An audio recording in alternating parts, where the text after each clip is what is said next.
Assalamu alaykum. Anlayatqanlar Şinjan Yaşlar Ösmirler Neşriyatı 2008-yili 4-oyda 2-chi qatim nashr qilgan biografiyalik roman Qaynam Örkişi. Avtori Abdullah Talib. 21-bab. Qara qo'l. 1. Bugun kunduzi mayxonda xaridor yo'q, ozoda bo'lib qolgan edi. Zavol tushgandan keyin bo'lsa, uni ichiga odam to'shib ketadi-da, Wang Chong'ning dastiga turib bo'lmaydi. İchimlikka berilib yo'ldan ozgan yoshlar ha deganda mast bo'lishib bilib, ta yarim kechagacha mayxonadan chiqib ketishmay, mayxona xo'jayini Chin Shensingni avara qiladi. Mastlar gohida mast bo'lgan sari nozuklashib, bir-birining so'zini ko'tarisholmay, mayxonada mushtlash chiqarishadi. Mayxonaning zakuska taqsilari choy stakanlarini urib chiqib, qarz ustiga qarzga bo'g'iladi. Chin Shensingning ochiqi kelsimu, lekin pul tapovat erisligida bu ishlarning hammasini ichiga singdirib o'tadi. Chunki har bir chiqilgan mulkka u haslab baho qo'yib, pul undirib oladi. Har kuni kechalab mast xaridorlarni kutish Chin Shensing uchun osonga tushmaydi. U mastlar bilan haplashib, tuzukkina aram ololmay charchab ketadi. Shunga u kunduzi mayxonasining ichkaridagi kichik uyda birdam ko'z yumib oladi. U bugun kunduzimi uyquda edi. Chin Shensing, Chin Lavxan. Kunduzi ozroq o'ltirib suhbatlashishni maqsad qilgan ikki kishi mayxonaga kirib bir bo'londa o'ltirgandan keyin ulardan biri may purishni varqirab chiqardi. "Mana men bor", dedi uyqusi sagak Chin Shensing darhalla o'rnidan turib. Chin Shensing ancha uzunga qolmayla xaridorlarining qishiga kelib, "Qani, qanchalik beraman? Zakuskisigacha", dedi. "Kuchlik jundin bo'lsa 65 gradusdan bir botlik bering. Zakuskisiga tuzlagan bir taxsa g'oz tuxumi ekiling. Mana puli." Xaridorlardan egizrak biri aroq bilan zakuskining pulini to'ladi. Chin Shensing pulni ko'rib, amdi bir qadam minib turishiga, "To'xtang, beri keling", deb beliqi xaridor Chin Shensingni yana oldiga chiqarib, "Mavo kishi mening inim bo'ladi. Ismi Osman. Uning mayxonaga bo'g'ilib qolgan qarzi zodi qanchalik bo'ldi?" deb so'radi. 50 so'm, dedi Chin Shensing tuzut qilmayla. Sehi xaridor darhol qora kaji chapinning yanchiqidan 50 so'm pulni oldi-da Chin Shensingga sunib turib, "Chin Shensing, sizmi obdan bilasiz, do'st tepilmaydi, pul tepiladi. Do'stning qadriga do'st yetadi. Obdan do'st beshingga kun tushganda yordam qo'lini so'zib, beshingni selisa, pulning ko'ziga qaramasa, ondan do'stlikqa yaraydi. Mana eling, jami 50 so'm. Bu qarzni amdi daftardan o'chirib o'ting", dedi. Sehi do'stning bu himmat shafqatidan ta'sirlanib, ko'ziga issiq yosh olgan Osman o'rnidan turib ketdi-da, "100 ming rahmat sizga, Rahimdil aka. Siz mening ham akam, jon-jigar do'stim. Sizning putingizga sanjilgan tikan mening ko'z qarchiqimga sanjilsin", dedi do'stiga minnatdorlik bildirib. Chin Shensingmi bu pulni xuddi mayxonaning to'nligidan biri tashlab bergandek xushal bo'lib topshirib oldi va "Amdi men sizlarni o'zim bir botlik bilan mehmon qilaman", dedi-da, hash-pash deguncha 65 graduslik kuchlik jundin bir botlika akilib jo'za ustiga qo'ydi. Sehi kishi bilan Osman ozoda o'ltirishib iste'mol qilishga kirishdi. Bu sehi kishining ismi Mehmet Eysa edi. U bugun mayxonada o'ynaladigan ajoyib komediyaning ixtisosli rejissyori edi.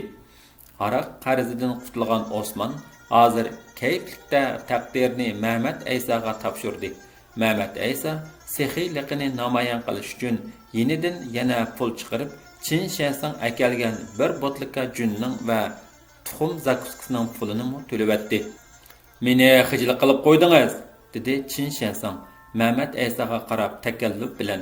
"Yo'q, undaq emas", dedi Mehmet Eysa. "Atimo kun bor emasmi? Bundan keyin mushu og'inam qachonlik kirsa, obdan kutib oling.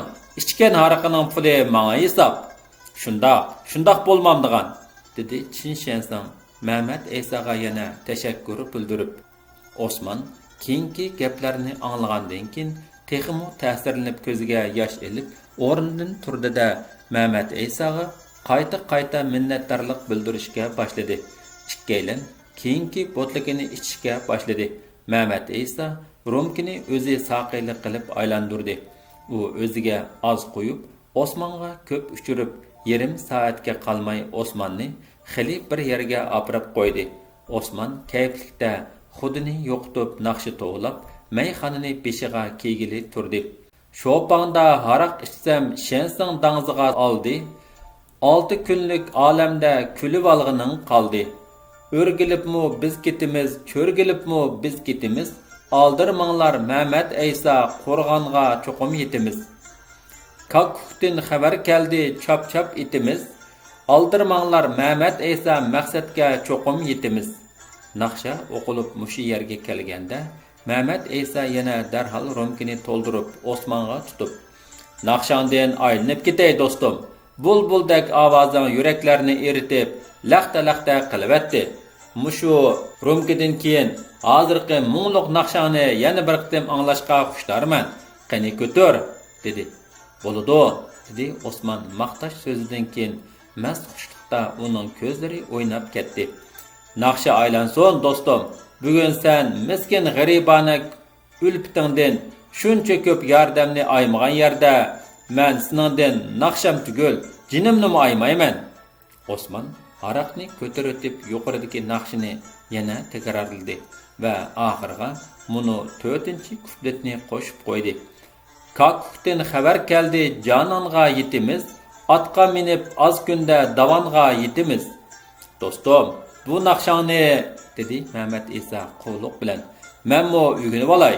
Nima degan xush ovozsan? Naqshan nima degan mungluq va she'rin? Qayta bir aytib etgina."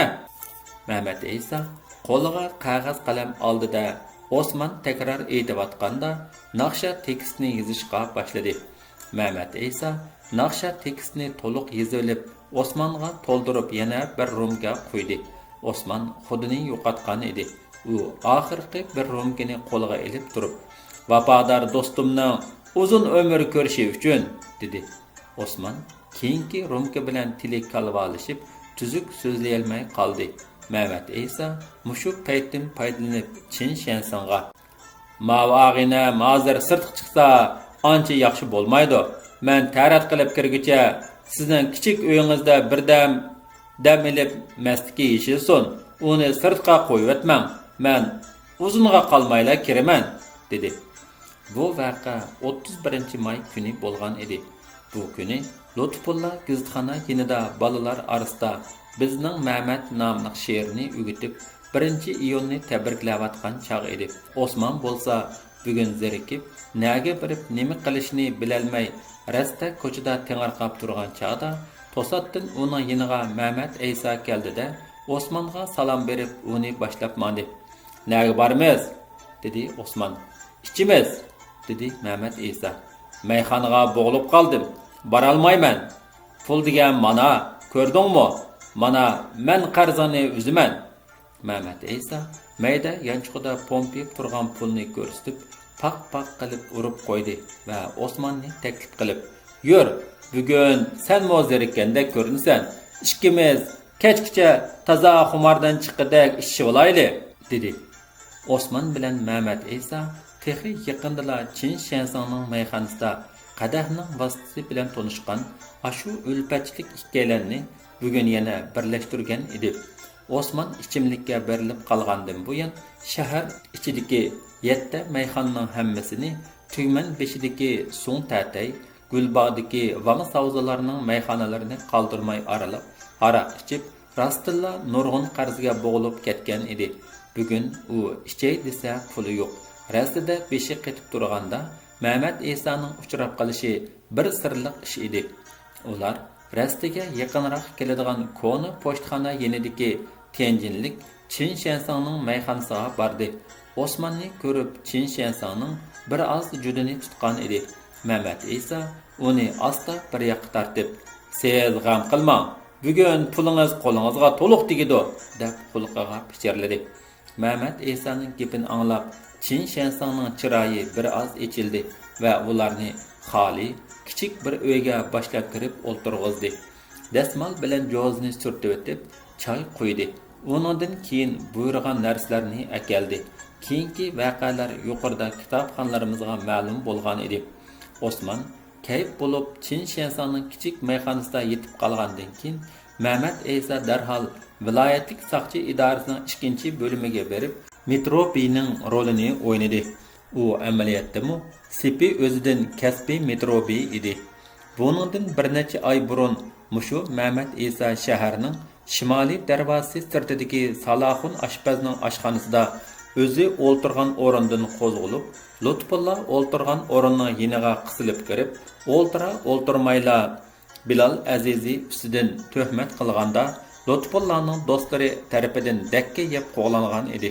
Demak, u odam to'planganligi yerda darhol yantoq bo'lib unib chiqadigan yantoq qopning naqis sheriklaridan edi. Mehmet Eysa bugun Osmanni apchillik bilan tozoqqa tushirdi. U Osmanni Chin Shensangning mayxonasiga go'ro'ga qo'yib chiqib ketdi-da, darhol berib Osmanning og'zidan anglagan naqshat tekstini 2-bo'limdagi Tatuq bo'yin razvedkichi Qosimning qo'liga yetkazdi va tezdan tarjima qilinib, kasbiy bo'lim boshlig'i orqali idora boshlig'iga ma'lum qilindi. Idora boshlig'i Mehmet Eysani shu on naq pul bilan mukofotladi. Buningdan tashqari yana bir necha 100 so'm kasbiy xarajat ajratib berdi. Mavu sana mukofot. Mavusning bugun va erta 2 kun ichida xarajat qilgan kasbiy xarajating, dedi idora boshlig'i. Texmi cho'ng mukofot texi keyin beriladi. Lekin bugungi yep uchidan yepning tugunchisini yeshib chiqish lozim. Mushu 2 kun bugun va erta intayin halqiliq payt. Osmanning barliq qarzini mushu 2 kun ichida uzvatgandan keyin shuning uchun hozir chiqib sen uning qo'liga eslavalda avval ashu 2 joyga opirib at tushdan keyin sana yordam beradigan kishilar yetib boradi. Mehmet Eysa mukofot in'omga erishib xushalliqida beshi osmonga taqashgandek bo'ldi-da, idora boshlig'ining yangi topshirig'i bo'yicha keyingi vazifani bajarib keltirishga kirishdi. U idoradan chiqib yana Udul Chin Shensangning mayxonasiga bordi. Bu chog'da Osman beshi sal o'nglangandek bo'lib, ko'zini ichib yotadi. Bir oz o'nglandingmi, do'stim? dedi Mehmet Eysa Osmandan hol so'rab va uning beshini tutib baqdi. Meni mast bo'lib qoldi da'vatamsan? dedi Osman o'rnidan dast turib. Sizning bilan texi yana ichishimiz. Qani kel, yur amsa, daryo bo'yi berib ichishimiz. Bayqi botligida azroq qolgan-ku. Balli, adash, dedi Mehmet Eysa qaqaqlab kulib. Rastilla mast bo'lmabsan. Botliga tegida bir rumkicha qolgan edi. Ma'qul, ikkimiz 2ga bo'lib ichib o'taylik. Mehmet Eysa qip qolgan haraqni darhol tashab qo'ydi-da, bir rumkini o'zi ichib, yana bir rumkini Osmonga berdi. Ular ichib bo'lgandan keyin Chin Shensangning uyidan kun kech peshin bo'lganda chiqib ketishdi. Ular soqchi idorasining oldidagi ko'cha bilan minib, Tugman beshi mahallasiga yetib bordi. Bu yerda Do'lan daryosidan ayirib oqqozilgan cho'ng bir o'stan suv bo'lib, bu suvga qurilgan bir qancha tugman va shal oqlaydigan so'qa, o'stanning ikki yoqasida qalin o'rmon va mevalik bog'lar bor edi. So'ng tatayning mayxonasi mushu yerda edi. Mehmet Eysa bilan Osman challa barang oldiga kelganda, so'ng tatayning 10 dan ortiq olatog'il uzun siriq tumshuqli g'ozlari g'at-g'at qilib yugurishib kelishdi. Kichik bog'chida bog'liqlik turgan pista kuchuk havishqa boshladi. "Kelinglar", dedi 40 yoshlardan oshgan o'ttir bo'y, qora ko'z bir ayol baranglik ichidan chiqib va ikkaylanni mayxonaga boshlab kirdi. "Bugun xaridorlaringiz kelmadimi nima? So'ng tatay", so'radi Mehmet Eysa shira oldida o'ltirgandan keyin. "Kunduzi kelmaydi. Ketsi tong otqicha o'ltirib olib ketishmaydi", dedi so'ng tatay. "Yili kechda bu uyni odam besib ketadi". So'ng tatay choy damlab keldi. Ondan tuzluq g'oz tuxumidan bir taxsa va 2 kichik stakan haraq keltirdi. "Puli qancha?" so'radi Mehmet Eysa. So'ng tatay bahasni deb bergandan keyin Mehmet Eysa pulini to'lab bo'lib, Mavo Osmanjonning sizga to'laydigan qarzi qanchalik? Deb yana so'radi. Uni so'rab nima qilsiz? Keyin o'zimiz surishtirib olamiz. Yo'q, keyingi gap. Hozir to'lashga tegishli qarzni uzib turaylik. 15 so'mchi bormikin? Esimdim qolmabdi.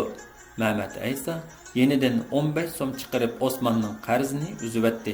Ondan "Qani, kel do'stim, yana bir ishga yutumdan ichaylik" deb Osmonni istakandagi haraqqa taklif qildi. "Sen meni nomusni qoldiradigan bo'lding oxir. Nagil borsang qarzimni to'layman deb yursang, men qandaqmi beshimni ko'tarib yura olayman? Tazimo mato ekansan. Tug'ilib o'lmaganingni ko'ray, qarz bo'lib to'lamaganingni degan tamsilni anglamaganmiding? Bu qarzlarni uzib etmasang bo'lamdi, lekin menga to'laydig'ini naq pul emas, faqat og'zingning yili" dedi Mehmet Isa tulkilik bilan. "Bundan xotirjam bo'la" dedi Osman Mehmet Isa'ning so'zini anglabla. So'ng tatay degandekla namoz sham bo'ldi. Shaharlik yoshlarning ichidagi icharmanlardan bir qanchasi mayxonaga kirib kelishdi. So'ng tatay ularga ayrim so'rin raslab berdi. Mehmet Isa istakandagi haraqni ichib tugitishga aldirab, 2 qitimdala ichib etdi. Arqadan zakuskini qo'riqtab, o'rnidan turishib tatay bilan xo'shlashdi. Ular yana baya kelgan yo'li bilan Gulbog' darvozasiga kelib, shahar ichidagi to'qu bozorga bordi. İkisi birdan to'qu go'shtini yeb, qo'rsqini to'yg'izida bir qancha bijoq non va 3 dona to'qu go'shti setib olib, yana kayniga yenib Gulbog' darvozasidan chiqib, cho'ng yo'l bilan udul qizil ko'vrik tarafga qarab mandi. Ular ko'rikdan o'tib, Pashaliq bog'ning sharqiy janub do'qmishdan qayrilib, kun chiqish tarafga qarab bir oz mangandan keyin bog' ichida bir shipangliq va talqaliqi bor yolg'iz uy ko'rindi. Bu uy danqi chiqqan qavoxona xo'jayini Wang Saozning uyi edi. "Burun bu yerga kelganmiding?" asta so'radi Mehmet Isa Osmondan. "Bir necha qatim kelgan. Bu ayolga to'laydigan qarzimiz bormi?" "Yo'q, yoshirma adash. Ham qilcha xijil bo'lma. Men ulpachilikda o'zimga yarab qolgan og'inimga hech narsani aymayman. Rost, bu ayol bilan olg'u bergim yo'q. Men uning duttiri bilan naqshsi xushtar. Undaq bo'lsa, bugun bu ayolga 30 so'm to'laymiz. Kechicha duttar chaldiramiz va mushu uyda tunaymiz. Bo'ldi. Butun vujudim bilan qo'llayman." Ikkinchi. Ular paranglashqach, bir besib, ikki besib Wang Saozning eshigi oldiga yetib keldi va ichidan ilib olgan eshikni chekdi. "Kelinglar, qaraqash yigitlar." Wang Saozi kulib eshikni ichib, xaridorlarni mehmonxonasiga boshladi. Wang Saozi uyga kelgan xaridor yigitlarning ko'nglini olaman deb hamisha ashundaq so'zlar bilan qarshi oladi. "Wang Saozi, ahvolingiz yaxshimi?" deb so'radi Mehmet Isa tong supista o'ltirib. "Ko'ngillarga kelishmisin?" dedi ayol. "Meni Wang Saozi demay Ayshamxon deb atashdilar. Menmo 2 musulmondan to'ralgan. Mana mening taqqa turqimga qarab beqisdilar. Men mushu latafatim bilan yigitlarning yurkini simobdak eritib, har qaysilaridek yigitlarni daryoning u qitidan bu qitiga tortib kelayotgan Ayshamxonman" demisimi? U beshiga chiman do'ppa, futsiga qora gullik duxava ko'nglak, gullik tovar ishdan, putiga egiz pashniliq to'play kiyib olgan edi. 2 tal o'rimchichi teqimiga tushib turadi. Bo'yniga esib olgan marjini yaltirab turadi. U bu so'lati bilan alohida faxrlanib o'zini xili kishilarning nazarini torta olayman deb hisoblaydi. Wang Saozi so'zlab bo'lib, mehmonlar bilan tangla kuldi. U yuqoridagi so'zlarni xafa bo'lgandan emas, balki fursatdan foydalanib maqtanib olish uchun aytgan edi. "Bugun bu uyga boshqalar kelib qolmas?" so'radi Mehmet Isa. "Er kishilar ujmi ko'ngil keladi. Kunduzlari qarsi ko'rinmaydi. Yarim kechida bir qatim tush ko'rib bo'libmi, yana yugurib keladigan izitqularmi bor?" Wang Saozi Mehmet Isa'ning so'ziga javob bergach, supining o'ttirisiga yumaloq shira qo'ydi. Ondan bir chaynak bilan 2 stakan akeldi. Mehmet Isa mu baya ilib olgan non bilan to'g'u go'shini shiraga qo'ydi. "Bizga bir botlika jun bering" dedi Mehmet Isa. Wang Saozi araq qachilangan kozidan cho'ng bir botlikiga liq to'ldirib araq ilib rumka bilan mehmonlarning oldiga qo'ydi. O'zingizmi keling. Bu to'qi go'shi bugun oqsham ham tamqamiz, ham zakuskimiz bo'ladi, dedi Mehmet Isa. Atki qo'rsaqning g'imini atiganlik qilamiz. Ular o'ltirishni boshlab rumkini 2 qitim aylantirgandan keyin meni Ayshamxon deb qichqirishinglarni yana o'tinib qolaman. Hili ko'proq ichganda quliqinglarga gapmo kirmaydi. Qurg'uyung bo'lay, bulbuling bo'lay deb tapinimni yalg'idek bo'lishlar. Atsigla Wang Saozi, Wang Tatay deb jinima tegislar. Aslida men yaman erlarning so'lpisidan Wang Saozi bo'lib qolgan, dedi Wang Saozi so'z boshlab. Gap obdan joyidan boshlandi, dedi Mehmet Isa. Qani, avval hikoyalarni anglayli. Mehmet Isa yana bir rumkidan qo'yib hammalarning ko'tarib o'tishiga taklif qildi. Ondan Wang Saozi so'zini davomlashtirdi. Mening ota-onam Ulug'chat bozordan ekan. Otam Qipchoq, opam Uyg'ur. 5 yoshimda otam o'lib ketdi. Ondan opam bilan men Yakanning cho'ng bozori Gayshanga ko'chib berib, shu yerda o'ltirishliq bo'lib qoldik. Opam usta lag'manchi edi. Yeziliqlarmo opamning lag'miniga amroq edi. Men 10 yoshimda dutar chishni o'rgandim. Naqshni yaxshi aytatdim. 13 yoshimda dutarga texim usta bo'lib ketdim. Shaharlik va yeziliq yigitlarning menga ko'zi tushkili turdi. Biz turgan bozorning yenidagi Hazratpir degan yerdan kelib, dukkanimizda lag'man yeydigan bir dehqon bola Ayshamxonga ko'yib qoldim deb opamning quliqini og'ritqil turdi. Opam tanglik qoldi. Men opamga dutar chishdan to'simsa teksam tegay dedim. Oxiri to'y bo'ldi. Gizliq yigit dutar chishdan to'smayman deb tilxatmi berdi. Lekin bu yigit meni odam uyoq tursin, hatto mushkdimmo kunladi. Va'dasiga turar deb dutar chalsam, duttarimni dastlab sundurdi. Maydamga tizlab urib, badanimga ko'k tushiribdi. Shuning bilan uyimizga qochib kelib olib, shu barmagancha barmay xetimni oldim. Uningdan keyin-chu, dedi Mehmet Isa. Uningdan keyin, dedi ayol so'zini davomlashtirib. 1 yil uyda o'ltirib opamga qarashdim. Uzun o'tmay Ko'ni shaharlik bir yigit elchi qo'ydi. Yana opamning roziligi bilan u kishiga nikohlandim. Bu kishi nikohiga ilib ro'pash qilib qo'ydi. Dutar chalsam urdi. Kechida nima tush ko'rib qopib, shaytonga nag'ma qilsan deb urib duttarimni sundurdi. Buningga ko'nalmay qochdim. Mushu chog'larda mening etim Ayshamxon edi. Undaq bo'lsa, Wang Saozi degan ot nerdan paydo bo'lgan? Dedi Mehmet Isa. Shah Mansur vaqtida, dedi ayol so'zini davomlashtirib. Wang familiyalik bir xanzochirik ismini islomga o'zgartib musulmon bo'libdi. Uning qo'lida xili pulimo bor ekan. Keyingi kunlarda u dukkanimizga pat-patla keldigan bo'lib qoldi. Dukkanga dasmoy qo'shdi. Bizning dukkanning yeniga joy soldi. Keyin bir kuni u opamga kuyog'il bo'lsam deb talab qo'yibdi. Opam bu gapni menga dedi. Men bo'libdi, musulmon bo'lgandikin debdiman. Musulmon rasmiyati bo'yicha nikoh qildik. U yangi solgan joyda bir kichik tijorat dukkani ochdi. Bu dukkanda haraq mo'sitildigan bo'ldi. U hammani menga o'tkazib berib, o'zi sirtlarda tijorat bilan mashg'ul bo'lib, oylab, yillab kelmay yurdi. Geyshandagi qimorbozlar dukkanga kelib haraq ichidi. Dutar chilib bersam tingshaydi. Keyin ular meni Wang Tatay deyishga turdi. Men ularga undaq demanglar. Musulmonning xotini Tatay bo'lmaydi desam, bir qimorvoz qopib, xatnisini qilmagan tursa deydi. Keyin Wang Tatay degan gaplar Geyshan bozorda pur bo'lib ketdi. Men chidab turolmay, Wangning Shanshidagi yurti Baojiga ketdik. Gansu bilan Shanshi chegarasida duttarim sunib ketdi. Baojiga berib duttarsiz bir kun mo yashayolmadim. Xaridaring bo'lmasa zibalig'ing na kerak degandek duttar bo'lgandimi, u yerda uni kim anglaydi?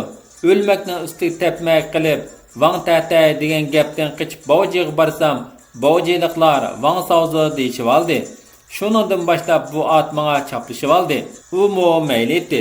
Bo'libmi duttarsiz chidayolmay, oxiri yana bu yerga qaytib keldim. Yakangim bormay mushu yerga joylashib qoldim. Şu yağlı qapak haligacha peshanamdan erimayotidi. Unchalik gapkimi shunchalar terik ketamdila, dedi Mehmet İsa tasalli berib. Gap yalg'iz ula emas, dedi Van Savuzning og'zi ichilib. Bir akşamı bana işpeş tartib yurgan bir qimarvaz, bir qo'shoqchiga qo'shoq yozdirib, ertasi do'konimizning oldiga chaplab qo'yibdi. Buni o'qitib, anglab, zade chidag'uchlikim qolmadi. Oxiri shaharni tashlab, mushu so'roqchilikda yuryapman. Er kishi deganning yuziga ikkinchilab qaramasman deydim. Lekin tuzkorlar iza tartmay yana kelishidi. Shu qo'shoqning mazmunini anglab baqsam qandoq? dedi Mehmet İsa. Yana bir rumkadan haraq ichishga taklif qilgan. Van Savzu qo'lidagi haraqni ichib bo'lib, o'zini yakandan qochirayotgan heliqi qo'shoqni o'qib berdi. Qash qapiqi kengligi 8 metr kenglikdadir. To'n qapiqi husnidan bag'da qapoq tanglikdadir. Yuzlari qonga bo'yalgan, lavlari ondan qizil, bol qizillik rost emasdir, upa ham anglikdadir. Texi bakmay halga ko'z qisib atrofiga mengishi bekmu satangdir, yoshlari 50likdadir. Van Savzu qo'shiqni o'qigandan keyin Mehmet İsa bilan Osman bir hazagacha kulib, o'zlarini aran besib o'ltirdi. Qo'shiqning shunchalik qismi esimda qilibdi, dedi Van Savzu. Yana bir muncha soat o'qishlari bor edi. Men endi 30 yoshga kirsam, meni 50 yosh deb tuhmat qilishdi. Bugun sarguzashtlarni obdan so'zlab berdilar, dedi Mehmet İsa. Lekin biz tuzkorlik qilmaymiz. O'tgini o'tib ketdi. Endi birdam ichilib yeyilib o'ltirayli. Bir pas tutarlarning fayzini anglayli. Ular shira ustidagi to'qi go'shtini yeyishdi. Van Savzu yana bir bo'tlikka akilib tiklab qo'ydi. Mehmet İsa ayolni maqtab uchirib chaqchaqqa o'tdi. Osman texi qizimg'ini uchun ancha ko'p gap so'z qilmay ig'ir besiq o'ltirardi. Mehmet İsa hadab haraq qo'yishga boshladi.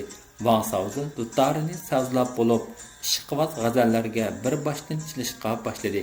Ikki er kishi bir tarafdan anglab, bir tarafdan romkini mangdirib turishdi. Mehmet İsa Osmanning gradusini pallaga ko'tarishga urinib, uningga kayni-kayndan uchratdi. Osman qizib xili bir yerga berib qolg'achqa, Van Savzuga talmirib qaraydi.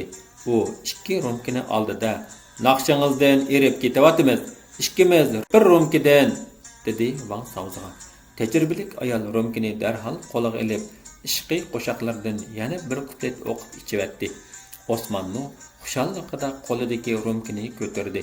Ayol yangi padalarga yo'tkab chalatdi. Mehmet İsa'dan sal aymanmaydigan bo'lsa, shu tapda Osman Van Savzuga qush bo'lib etilgan bo'ladi. Dal mushu chaqda bosh to'g'uk chiqardi. Mehmet İsa o'zi azroq bir romka qo'yib ichib, arqadan Osman bilan Van Savzuga romkalarni to'ldirib qo'yib yana ichirdi. Mehmet İsa o'rindan turib adab qilib kiray deb sirtqa chiqib ketdi.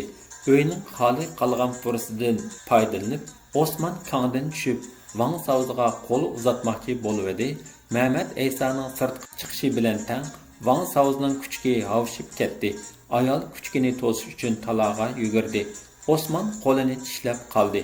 Mehmet İsa Van Savzuni qishiga chaqirib, "Mava sizga 30 so'm. Bugun kecha Osmanni kutasiz. Menga kichik uyingizga ayrim o'rin silib berasiz. Gap shu", deb pichirladi. Mehmet İsa taratga ketdi.